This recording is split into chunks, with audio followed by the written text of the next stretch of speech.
The VO Meter, measuring your voiceover progress. Whether you're a veteran voice actor just starting out or don't even know how to set a level, we're here to help you avoid the pitfalls along your voiceover path to success. The VO Meter is brought to you by Voice Actor Websites, Vocal Booth to Go, Global Voice Acting Academy, JMC Demos, and Sennheiser. The VO Meter is produced in part using Source Connect, made by source-elements.com. And now, your hosts, Paul Stefano and Sean Daly.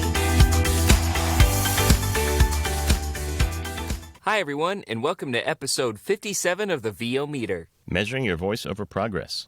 So today we've got a great interview with Maryland talent Brad Highland. So he's been doing voiceover for almost 2 decades right now, and he's got a lot of... he's just a great guy. He's very down to earth, but he's got a lot of actionable advice for people who are looking to get into voiceover at a professional level. Yeah, Brad and I first met on the way to VO Atlanta a couple of years ago.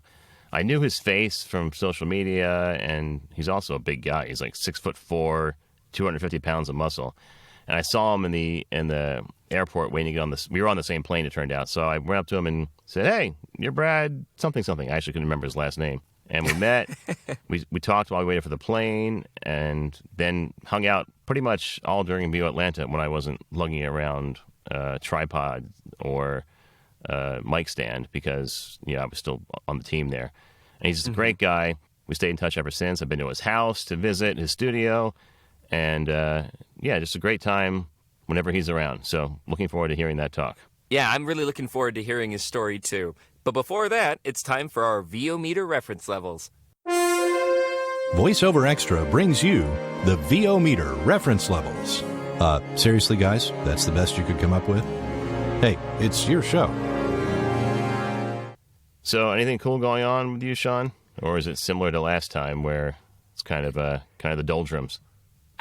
It's actually, I've been keeping myself busy. Last week I had like 20 or 25 auditions alone, which is a little bit higher for me, so that was good. One project was like, I auditioned for almost 10 different characters, so that was a fun little stretch. Wow. But the editing was not. I find the bulk of what I do is kind of like straight-laced narration, and that I can do with my eyes closed at this point. It's just, you've got your styles, and maybe give them 2 or 3 alternate takes, and you're just more confident about it. But then, some of the video game and animation stuff, it can be more technical. You have to make sure you don't clip. And even though the lines tend to be shorter, you like to experiment more. So, I know sometimes it's difficult putting your babies on the chopping block. But yeah, other than that, just I recorded a couple e-learning modules. It was a really busy week at GVAA, at Global Voice Acting Academy.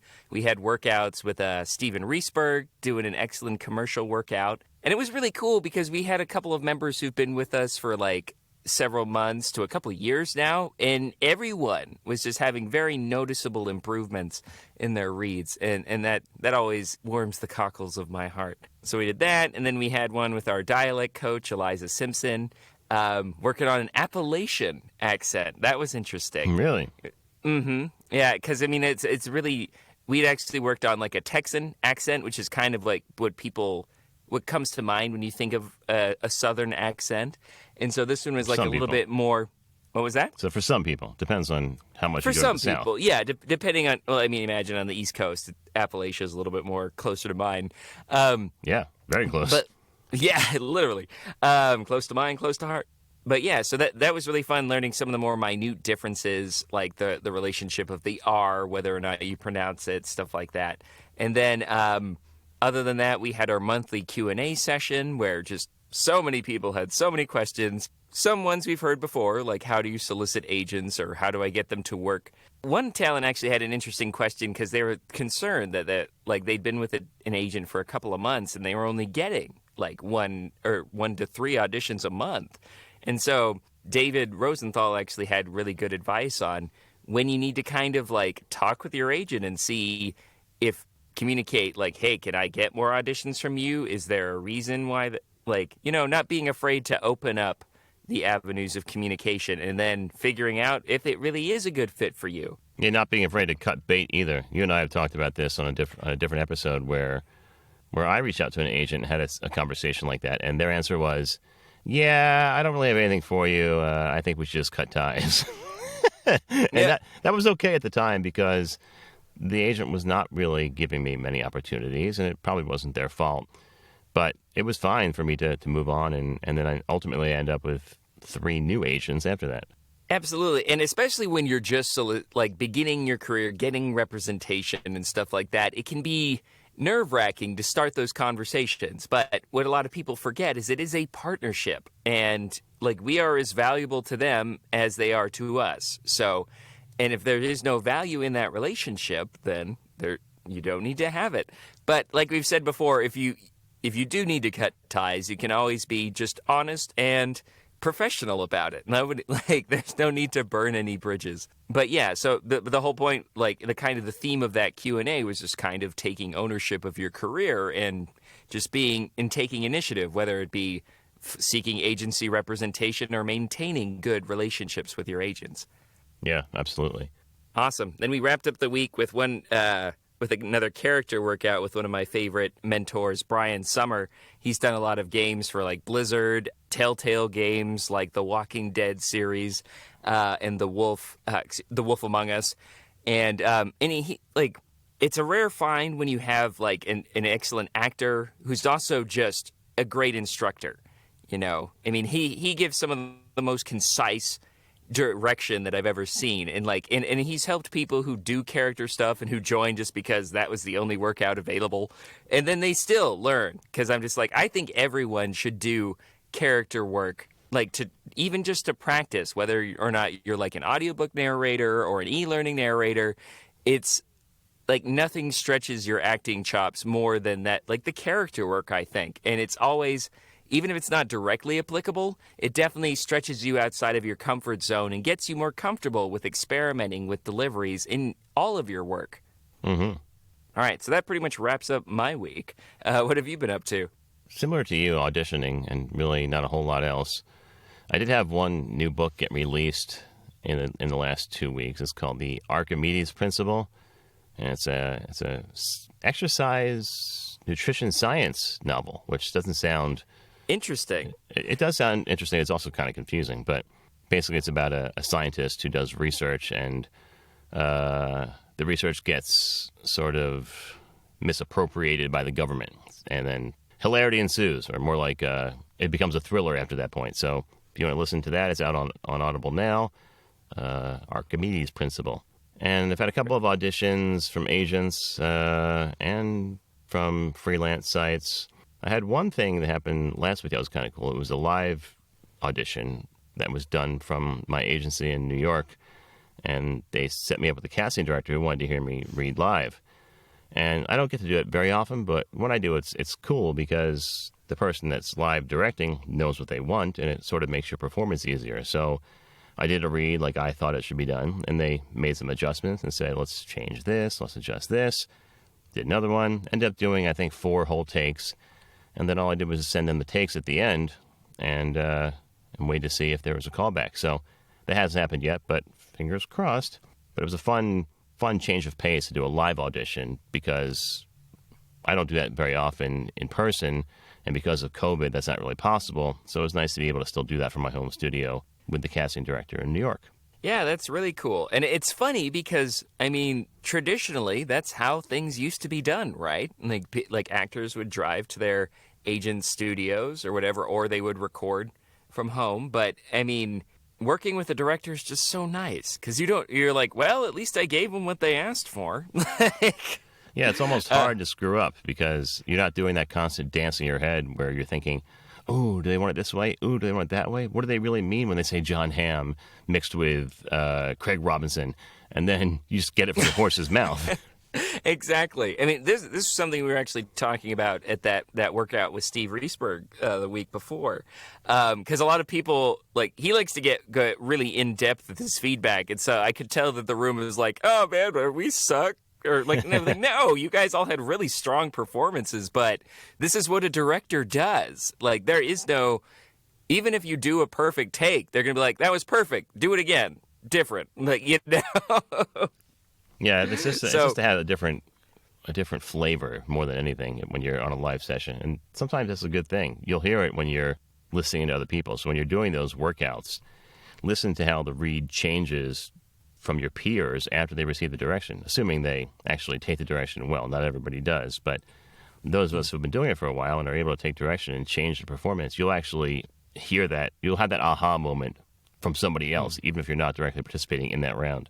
Absolutely. And I was about to say, like, because I see a lot of people when it's not their turn, like, have their mics muted and practicing their own script. I was like, listen to the other performances, because there is a lot to be learned from that experience and just the conversation that a director is having. Because very often that's just, you get familiar with their language, right? The things that they're asking them to do and the shorthand that you or like the industry lingo that we sometimes use. So it's all relevant. So don't just spend that time practicing for your next round. Yeah, definitely not. It's the benefit of being there.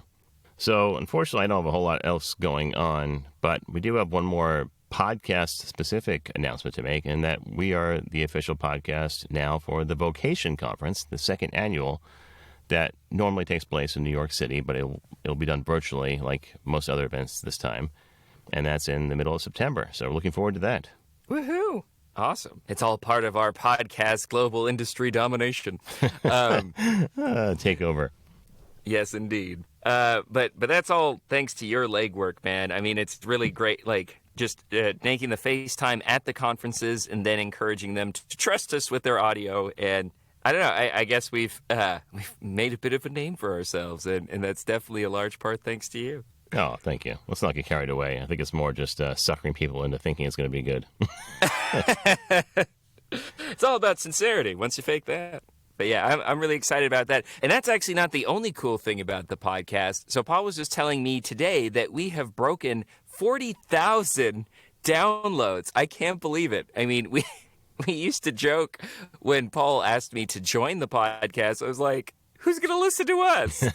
Apparently 40,000 people, or the same people 40,000 times. I don't know. I don't care. But we're very grateful for it. So thank you guys so much for being avid listeners to the podcast.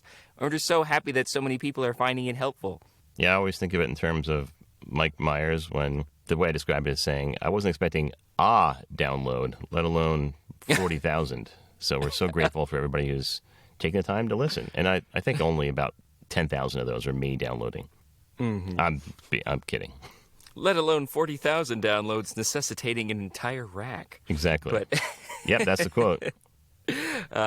Classic. So that pretty much wraps up our VO meter reference levels. We're going to go ahead and jump into the conference room with our guest today, Brad Highland. As a voice talent, you have to have a website. But what a hassle getting someone to do it for you. And when they finally do, they break or don't look right on mobile devices. They're not built for marketing and SEO. They're expensive. You have limited or no control. And it takes forever to get one built and go live. So what's the best way to get you online in no time? Go to voiceactorwebsites.com. Like our name implies, voiceactorwebsites.com just does websites for voice actors. We believe in creating fast, mobile-friendly, responsive, highly functional designs that are easy to read and easy to use. You have full control. No need to hire someone every time you want to make a change. And our upfront pricing means you know exactly what your costs are ahead of time. You can get your voiceover website going for as little as $700. So if you want your voice actor website without the hassle of complexity and dealing with too many options, go to voiceactorwebsites.com, where your VO website shouldn't be a pain in the you-know-what. Hey, Sean, what's a vocal booth? It's an acoustically treated space to record voiceover, sing, or practice music. Okay, so then what's a vocal booth to go? An acoustically treated space to eat a cheeseburger and fries? No, of course not. Vocal Booth To Go's patented acoustic blankets, noise mitigation products, and portable booths are an effective alternative to expensive soundproofing. They're often used by vocal and voiceover professionals, engineers, and studios as an affordable soundproofing and absorption solution. Oh, I have it now. Actually, I've always had it. I've used Vocal Booth To Go's products for years, and I can't recommend them enough. Vocal Booth To Go. We make your environment quieter for less. How many times has this happened to you? You're listening to the radio when this commercial comes on, not unlike this one, and this guy starts talking. Not unlike myself. Or maybe it's a woman that starts talking, not unlike myself, and you think to yourself, geez, I could do that. Well, mister, well, missy, you just got one step closer to realizing your dream as a voiceover artist, because now there's Global Voice Acting Academy. All the tools and straight from the hip, honest information you need to get on a fast track to doing this commercial yourself. Well, not this one exactly. Classes, private coaching, webinars, home studio setup, marketing and branding help, members-only benefits like workouts, rate and negotiation advice, practice scripts, and more. All without the kind of hype you're listening to right now. Go ahead, take our jobs from us. We dare you. Speak for yourself, buddy. I like what I do. And you will too when you're learning your craft at Global Voice Acting Academy. Find us at globalvoiceacademy.com. Because you like to have fun. Hello, everybody, and welcome to the interview portion of this episode of the VO Meter. Today, our guest is Brad Highland. Brad's voice resonates with astounding range and unwavering control that comes packaged with fun, passion, and absolute dedication to his customers and craft. Based near Washington, D.C., he is an extremely motivated and enthusiastic voice actor. He possesses amazing versatility and range for all types of projects.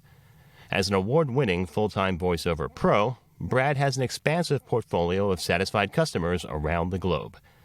Connect with him just once, and you'll find that he is fun, passionate, creative, and completely devoted to his customers and craft. Please join me in welcoming Brad Highland. Woo! Wow. So who were you talking about again? No, I'm kidding. That's nice. Never heard of that guy. Thanks, guys. I appreciate that. Absolutely. It's all true. I swear to you, it's all true. We hope so. We hope so. Yeah. Wouldn't put it past you. But anyways, it's a real pleasure to have you, Brad. So thanks again for coming. Oh, this is my honor. Yeah, I love listening to what you guys do, and I'm tickled. Yeah, unfortunately, I would have loved to have done this in person because I've actually been to your house. It's not that far from where I am. But, the stupid COVID crisis, not a good idea these days. No, and if you had come, we would have had a barbecue and a pool party after. Oh, I've man. seen some of your pictures. Oh my God, those Yeah, ribs. so we can still do that. You could bring your kids down, and we could replay it. And Yeah, that sounds good. And just do right to the party. Get like a collapsible claw thing or something like, come on, get the ribs. Ugh. All right. But anyways, we've heard that you came into VO as a second career. So how exactly did that get started? Well, I was in business for like 35 years before. I was a landscape manager for a huge company. But this is all I ever really wanted to do ever since college, when I was doing, silly voices, and I started doing stand-up comedy and imitating the professors. And a friend of mine about 25 years ago said, "Hey, you know what? This is right at the cutting edge of the whole digital thing, everything." And he had a digital business. He said, "You should be in voiceover." And I said, "Oh, what is voiceover?" And he explained it. And I said, "Yeah, that sounds perfect." And then about, 6 months later, somebody else said, "Oh, you should do voiceover. I hear there's a seminar nearby." And I went to it and fell in love with everything about it and started training with a local producer and VO coach in Bethesda for about, almost 2 years. And I did demos and master classes and started booking some work. Because back then I would have to, take a vacation day to go book a job or even to audition. I'd have to see if they could do it, and I would sneak out for lunch to go do an audition. But now it's the glory of the home studio. So that's what it started. And I started full time in 2016 in the spring. And it's almost so good that I have to pinch myself every day a little bit. Awesome. Congratulations. Thanks. I didn't realize it had been that long. I mean, 25 years. I was just talking to a friend this morning that I met 25 years ago, and I thought, wow, I can't believe it's been that long. But still, I didn't realize you'd been doing that long, so that's fantastic. Yeah, and it's always been sort of a tickle in the back of your mind. It's like, why am I not doing this? And then things changed with the company I was with, and it just was right. And we were on a bike ride. Kathy, I'll never forget this, and I tell this story pretty often. We were on a bike ride in 2015 in the spring, and I was talking more about how much I didn't like what I was doing and how I wish I had grown a pair and started really doing voiceover. She stopped her bike and she said, "My gosh, this is the time," because she had just retired from being a teacher. This is Kathy, your wife, right? Yeah. And yeah, thanks. Drop the name in to make sure. And she stopped her bike in the middle of the path and she goes, "We just got to do this, man. We just got to do this." And she convinced me, and I quit. That's that September and started full time in the spring after a few months of rest and recovery. Awesome. Yeah, it's funny how I think a lot of us have had this sort of epiphany after we started pursuing this, and it's the ones that know you the best that always really should have given you advice years ago. I was at a college reunion a couple of years ago, well, 1 year ago exactly, and one of my buddies that I used to live with on campus said, "Man, that's so great you're doing this, but you should have been doing this 20 years ago." And I said, "Yeah, but what are you going to do? Life gets in the way." Yeah, I start kicking myself. Man, where would I be? And, I'd be printing 20s in my basement if I'd started. But well, everything happens for a reason. Yeah, it sure takes does. a long time for you to gain that experience and confidence to dive in head first, Well, you hit that, right? And I knew I was very educated about what was ahead of me, and I knew everything, and I knew it was going to be a long haul.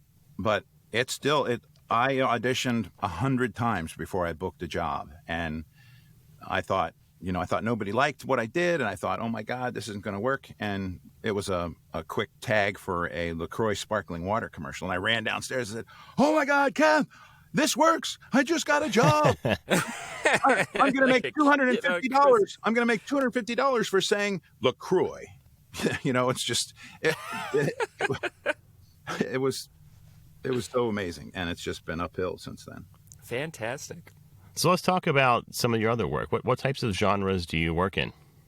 It's my social media tag is the most versatile voice from coast to coast. And people say, don't say you can do everything, because you can't. And I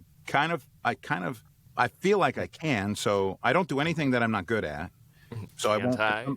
If somebody asks me to be a voice of somebody that I absolutely couldn't do, I will absolutely not do it. But I've been booked as, all kinds of accents.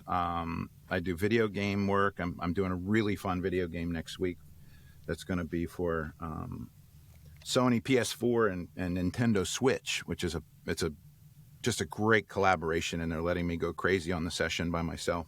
But I guess my biggest thing is like that corporate narration, promo, big voice kind of stuff, where it can be the intro and outro to a big explainer video, or a lot of tool and video. I did a thing for Bosch drills and hammers the other day, and it's a lot of like, these hammers are tough, built for every day. It's that kind of a voice stuff. Seems to be almost the old-fashioned kind of stuff, but with more realism and natural sound. Does that answer your question? It did so. Thank you. Okay. So, speaking about some of your versatility and some of the different things you've done, one of your most prominent gigs was the voice of Santa for the Elf on the Shelf company. Can you tell us a little bit about that? Yeah, that's an ongoing thing. Actually, later today I have to do about 10 lines for their online kids game where you're feeding a reindeer, and Santa tells them, "Now what do reindeers eat?" "That's right, carrots." So I have to sound like John Goodman over there. Yeah, well, I got this job in 2017 as one of the first big customers, and I had 4 auditions, callbacks, and then I had an interview with Shanda Bell, the CEO, and she wrote the book with her mom and her VP person, Amy. And we were just talking back and forth, and we had another one like that because they really wanted to be careful about who they chose. And they wanted me to laugh a certain way. And she goes, "I hear your laugh is so good, but what I hear in my head of the Santa I want is not like a ho, ho, ho. It's a ho, ho, ho, ho." So I did my Santa laugh like that, and it went from going ho, ho, ho to ho, ho, ho, ho. And they both just blew up on the phone. And the next day, Kathy and I were shopping in the supermarket. She was on one side of the crab leg aisle, and I was on the other, and we were looking at things, and I took the phone call. And I looked at her, and she goes, "What is it? What is it?" I said, I got the elf. I'm Santa. I'm trying to pantomime holding a beard. And she got really excited, and I got almost emotional. And then as I put my hand over my phone or put it to my chest, and I said, "Go ahead, get the crab legs." We're celebrating. Get 3 dozen crab legs. That's what and so we got king crab legs at like $1 zillion a pound to celebrate. Fantastic. That's great. Now, you're the perfect fit in my mind for Santa. Not that you look like the traditional, 85-year-old Santa, but you are a big guy. I mean, you're a former college hockey player, and you look more like in the old cartoon where it's like the story of Kris Kringle, where they first show him with a red beard, and he's only in his 30s. Oh yeah, Santa's coming to town. That's the image I think of when I hear your voice doing Santa, and it just fits you perfectly. You know what? It's funny you said that, because the first TV holiday special that I voiced, we do one a year. The next one's coming out this December. I did that a year ago, and it takes that long to produce the animation. They put a camera in the booth to film my mouth close up because they matched it, and they also changed their Santa design a little bit because I was their new Santa, and Santa went from being short and sort of rotund to more of a maybe Santa used to play football character. So when you see that Santa now on the Elf on the Shelf movies and DVDs, it's fashioned after me a little bit, which I thought was funny. They went for like the Rise of the Guardian Santa with the two swords and all that. That's great. I protect my tribe. Awesome. So obviously that's a high-profile gig. Are there any other interesting gigs you can talk about that you've done, or maybe are working on, like you mentioned? Yeah, I've done cool video game jobs, and since I don't play video games, I don't get to see them. And then someone will send me an IMDb link with, Brad Highland as this character in Cloudpunk, and I'm like, oh crap, I forgot all about that. And I was like the voice of a cyber mechanic, and I was like talking like this. You don't want to hear about that, but this one coming up for the two big game companies is going to be super fun. It's a cooking game. Sweet.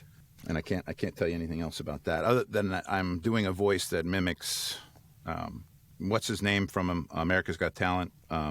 Simon, and then the other one is a Guy Fieri knockoff with a Hispanic twist to it. Nice. Yeah, it's big. It really is versatile. Really fun. Yeah, super fun. So we talked about some of the interesting things that you've had the pleasure of doing. Is there anything that you won't do? I probably wouldn't do any explicit, adult content things. No offense, Paul. I know. I haven't been asked or booked to do something that I won't do because I only audition for what I'd like to do. It's weird. I haven't really found something, oh my gosh, I would never do that. Just because I never audition for something unless I want to do it. Yeah, that's a nice place to be in, and it's a place that most people strive to get to in their careers. I just recently sort of got to that point after 5 years of just throwing anything at the wall that would stick. But it's nice that you have that knowledge of your own skills and things that you excel at, that you can be in that position. Oh, I thought of one. Somebody found me and said, we want you to do this project for us. It's a Santa voice. And I changed the Santa voice in the audition a little bit. He goes, okay, here's the new script. And he sent it to me. And it was Santa coming out of a chimney cussing a blue streak. Yeah. Like for some adult thing, and it was Santa going, ho, ho, ho, bleep, bleep, bleep. And I said, I'm not going to do this. I'm sorry. I'm not even going to audition for it. So there you go. Yeah, I can see how that could be against sort of your moral temperature check. I personally love the Santa from South Park, which is exactly that. Yeah. But it's a different style for sure. No, it's super funny, and it's just, I have a lot of respect for my customers, and I try to keep that in mind when I'm doing things. I don't want to do anything where somebody would say, hey, the Santa from Elf on the Shelf is doing, Bad Santa. Bad Santa or mean Santa or, illicit, whatever. So on a related note, are there any genres you haven't tackled but would like to try? Maybe because you haven't had the opportunity, or you just never thought it'd be a good fit for you? I kind of have done work in almost everything, and I like doing almost everything, which is why I call myself the most versatile voice from coast to coast. But I've never done an audiobook. I've done some really long, like promo, those fake things where you click on something on YouTube or on Facebook, and it takes you to this super long... Like a click funnel? Yeah, annoying video of a guy going, now the reason we created this medicine is because thousands of people across the country are overweight. I've done that kind of stuff, but I haven't done a book. I've never done an audiobook, and I've been asked to do, audition for a couple, and I just have been too scared, and my ADD kicks in and I need to, doing a 30-second commercial is just too much fun compared to doing a book for me. Start with a pamphlet. See how that goes. Yeah. Well, I've done long form, that kind of stuff, but I have huge respect and props for anyone that does audiobooks. And it's not because I look, like I'm too good to do. I'm afraid to do them because the people that do them, like Natalie Naudus. Naudus, yeah. We just had her on the show, actually. Her voice is, and when she's reading, it's so natural and so full, and it's like listening to chocolate velvet. And then when she does a character, it goes right into the character regardless of who it is. And it's just, I'm afraid I couldn't be like that. Maybe I could if I tried and got some training. I just haven't yet. Fair enough. Awesome. So you've got a bit of a unique marketing strategy in that you have a unique website that isn't just your name, which is kind of what a lot of people encourage newer voice talent to do today. Yeah, so, that's why I started. I came up with that name 20 years ago because when I started, I put the cart before the horse. Usually it's like get some training, get good, understand what it is. And I just started, I want to be known as, and I just thought of what it was because I actually had a car detailing company, which is what I did when I was first in business to pay bills because I didn't want Kathy to have to put the kids in daycare and go to work. So I detailed cars at night and during the weekend, and it was American Shine Auto Detailing. And I sort of went with that graphic that my sister had designed for me and turned into American Voice Power because I wanted it to be unique. And, I just for fun, I Googled, American Voice Power, and it was the first page on Google in all the different spots where it's listed. So it's working and it's different. But it's funny. I had a conversation with Paul, and after that conversation, I went ahead and purchased the domain for my name just in case I want to use it at some point, just because I don't want somebody else. Mostly I did that because I don't want somebody else. Mm-hmm. There are other Brad Highlands. There's a famous hairstylist in New York City who is like, he does all the hair care for the stars, and his name is Brad Highland. But I didn't want him to grab that bradhighland.com to sell a new shampoo or something.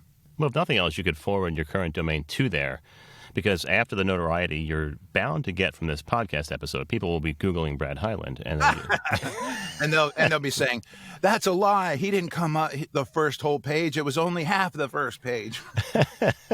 Clear your cache, guys. So say the whole domain, because we haven't actually done that yet for people that want to find you. It's just AmericanVoicePower.com. Perfect. And they can email me through that, and on social media on Instagram and Twitter, it's just @HEAR Brad Highland. Okay, perfect. So we wanted to talk about gear a little bit because I think, as you know, Sean and I are unapologetic gear bad words. I don't want to say it on the podcast. We like to pretty much try everything. And you've dabbled a little bit with changing your gear up yourself. Can you tell us a little bit about your studio? Yeah, it is. I claimed my daughter's bedroom after she grew up and moved away. And it's a small bedroom. It's probably 15 by 10. And it has canted ceilings, which I didn't know it at the time, but just when I treated them acoustically, it made for a really good floor and reflection. And I actually hired an engineer, a sound engineer, to come in when I first got started. And I had just put the stuff up, and it was not where it is now. And he came in and he just looked around the room and he was going, snapping his fingers, and he goes, "Oh man, I wish I had this at home." That's a good sign. That made me feel good. I had Bridget over Monday, and she came up, and I showed her my stuff, and we worked on some things, and she thought it was awesome. So, but that's Bridget Reel. Yeah, Bridget. Yeah, also been a guest on the show. We went up to the Vocal Booth to Go warehouse. Oh, you mean the sponsor of the show? Thank you for mentioning them. Yeah, shame drop. They're awesome, man. We talked with Jeff and Steven and just had a great time and looked at some exciting new stuff that they got going on. More to come on that. But my studio is very basic, carpeted floor, but I have everything works well, and I got a couple of blankets from some guy who has a podcast I bought from him, and I enclosed my space a little bit more to make it more like a pro booth.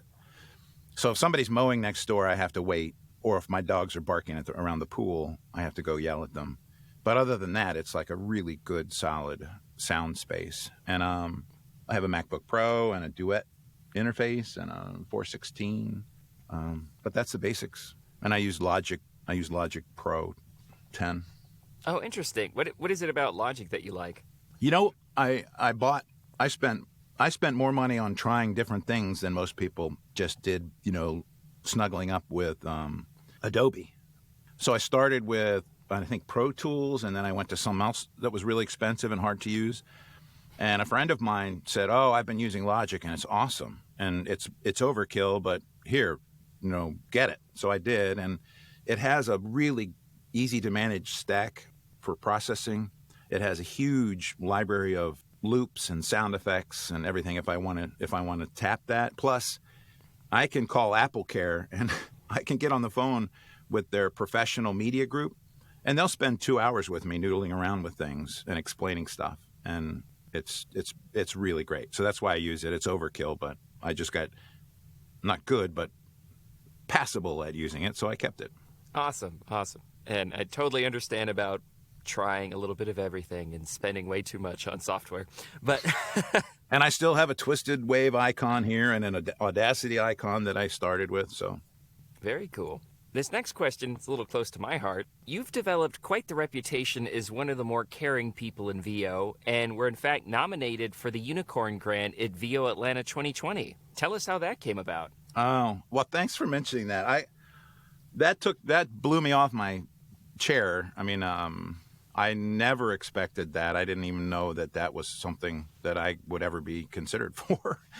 But I'll never forget, J. Michael called me one Sunday morning early, like messaged me, "Hey, can you get on a call? I have a job for you." And I was like, "Wow, Sunday at 8 o'clock in the morning? Sure."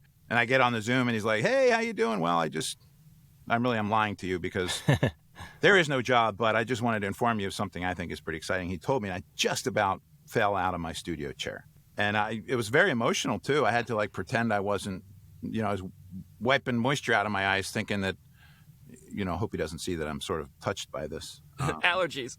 Yeah. I couldn't believe it. I guess the reason, if I could say any reason why, it's because I was so interested in helping somebody else, that because I got such incredible help when I got started from a few people. There's a guy in the UK named Guy Harris. And Diane too. Diane, I forget her last name, Perry. And I, just in doing searches in 2000, I think, 14, I found them and was just fascinated by this amazing work they're doing. And they both answered the email I sent them within hours and talked to me. And Guy and I still talk all the time. And he is one of those voice talents in the UK. He is like everywhere around the world, just super good. If you don't look up what he does, it's just amazing. And I just wanted to do some. So when I started booking work and getting traction, and I would share little things, I had people that would email me and say, "Hey, you know, can you tell me what you're doing that I'm not doing, because I don't get anything." And I just like talking to them and helping them. So that's what I started doing. And I have, you know, a handful of people here and there that I like to answer their questions with specifics of what I do. And I don't give them information from other coaches, because I've had amazing coaches. I just have a few hacks and a few things that I do personally, and I try to share that with them. They don't pay me. I'm not a coach. I just help them, you know, and it's helped a few people. So it's really fun. That's really one of my most favorite things to do, is connect with someone and answer their questions and see if I can help them to get traction and leverage into booking. That's great, because we've talked to a few of the people who've received that grant in person and stuff like that, and the reaction's always the same. Like, I don't know why I'm being nominated. I was like, well, that's kind of the point, right? Like, you just you just give from that place, because that's part of who you are. But I'm so happy for you. I really am so tickled to death about this, and the fact that it got punted into 2021. It just sort of it gives me an extra year to wallow in the fact that somebody is nominated, you know? And it'll someday come to fruition, and we'll do that whole thing. But just being nominated was really enough of it just was huge. Do you know who nominated you? I know it's supposed to be a sort of a secret up until it's actually announced, but I know I nominated somebody from last year, and I was blabbering about it all over the place after it happened. Oh, no, I have no. I'm talking about 2019. I nominated Doug Turkel, who was one of the finalists in 2019. Oh, cool. Love talking to him about it. I have no clue about anyone who nominated me. Well, it's just a nice thing that whoever nominated you was also doing it out of an altruistic sense of responsibility and doesn't want to get any credit for it, which just goes to show how great the community is once again. Yeah, and Jay Michael and the people on that committee all know who nominated you. But, he didn't tell me, and I wouldn't ask hopefully, him. if they're listening, they'll contact you. Oh, no. No. Yes, I have a checkbook ready to send. No. Mm-hmm. Yeah. Maybe a couple crab legs you could send their way. Yeah. Yeah. See that? It all comes back. It's like a stand-up routine. No, when it comes back is when you help somebody, and I've had a few people that I've helped that they love the ideas, and they're already super talented voice people, and they try a few things, and then it's like, oh, hey, I booked a job. Hey, I booked another job. It's like I get a big pump of adrenaline when I hear somebody booking stuff that I've talked to when they wanted help. Yeah, absolutely. It's kind of the whole reason we started this podcast is just to help out people who, and like you said, pay it forward, because just like you, we've received so much help from the community. It's just hard to even ever think about how you can repay it. Yeah. And I feel like a lot of people, they just feel like they feel isolated for one, and they don't know who to ask, and they feel like there's kind of the expectation that you have to do all this stuff yourself, and that's so not true. It really does take a village, and it's very important to either actively or just be grateful for the mentors that kind of come your way.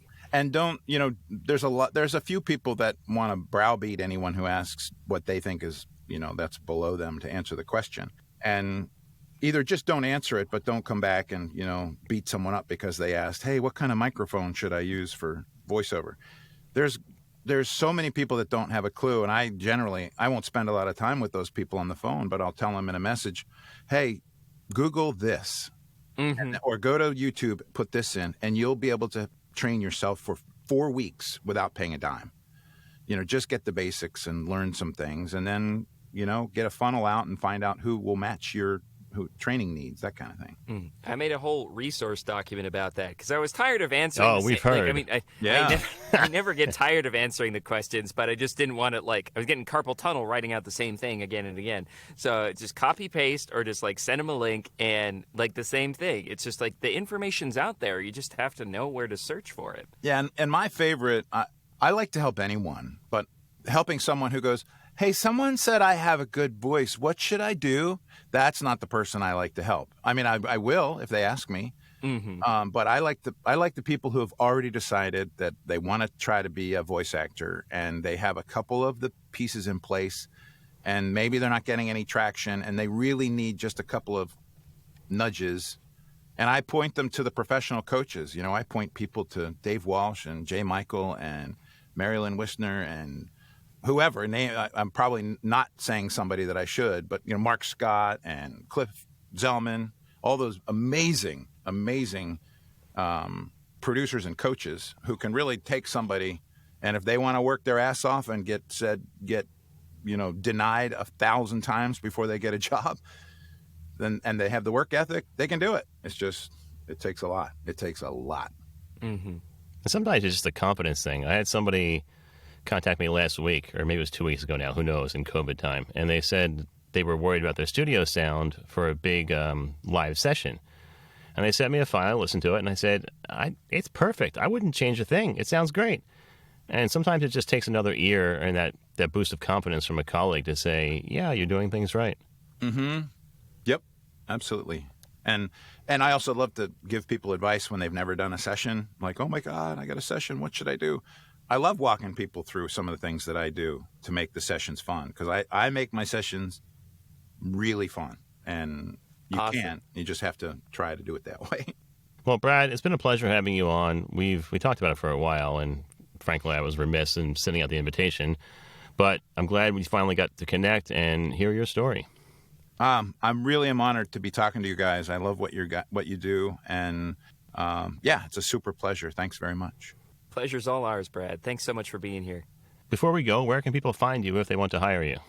They can just email me, or they can go to my website, AmericanVoicePower.com, or email me, Brad at AmericanVoicePower. And I'm, for Instagram and LinkedIn, it's all the same, at here, Brad Highland.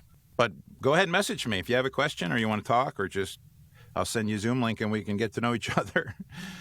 I'll turn you on to some great real coaching. I'm not a coach. I'm just a friendly person that likes to help people once in a while. All right. Well, thanks again, Brad, and hope to see you again in person as soon as possible. Yeah, come down for a pool party. Walgreens, because it's flu season. You live in a place with doorknobs and handrails and, people. We tried booking a vacation rental on one of those other websites. They don't always tell you everything. The stars take it to the red carpet. We are back live from the red carpet. California leads the way for change in America, and so does Kamala Harris. Rated M for mature. Claire Redfield. And who exactly are you? So, yeah, what hashtag should I use to describe a grown man in a tuxedo wrestling a goat? And prior to 1933, many of them belonged to a variety of political parties that were now outlawed in Germany. This is the story of how Q got curly. Quinn was crazy about curls. Curly fries, curly straws, curly-haired dogs. Hey, Jay Michael here. Thanks for listening to the VO Meter podcast. It's one of my favorites. If you're looking for a great demo like the ones you just heard, check out jmcdemos.com for more information. Thanks again to Brad for coming on the show. I think he actually asked me about a year ago, and I said, sure, we'll get you on. And we've been so blessed with all the fabulous guests we've had on that it's hard to find time sometimes to talk to people that we are closest to. So I'm really glad Brad was finally able to come on and talk to us about his experience, because it is vast and he has a good story. Yeah, definitely. I think there's a lot to learn. And just being he's such a likable guy. It's like you just want to throw work at him. He's like a big, lovable teddy bear. Yeah, he is a gentle giant if there ever was one. So that wraps up this episode of the VO Meter. Measuring your voiceover progress. Stay tuned for a flurry of content from the One Voice USA conference. We'll be interviewing all the speakers ahead of time, and we plan to have some actual audio from the show that we can intersperse with some testimonials from people that are attending, and look for that coming out in the next couple of weeks. Yeah, it's going to be huge. I can't wait. And we will see you at the conference August 13th through 16th. Yeah, we really hope to see you at the event, and if you do see us, feel free to say hi and tell us what you like about the podcast. So, thank you guys for listening. We'll see you in the next one. Thanks for listening to this episode of the VO Meter. To follow along, visit us at www.vometer.com. We'd also love to hear your comments or suggestions for the show. Or if you have a questionable gear purchase, tell us all about it on our Facebook page or on Twitter at the VO Meter.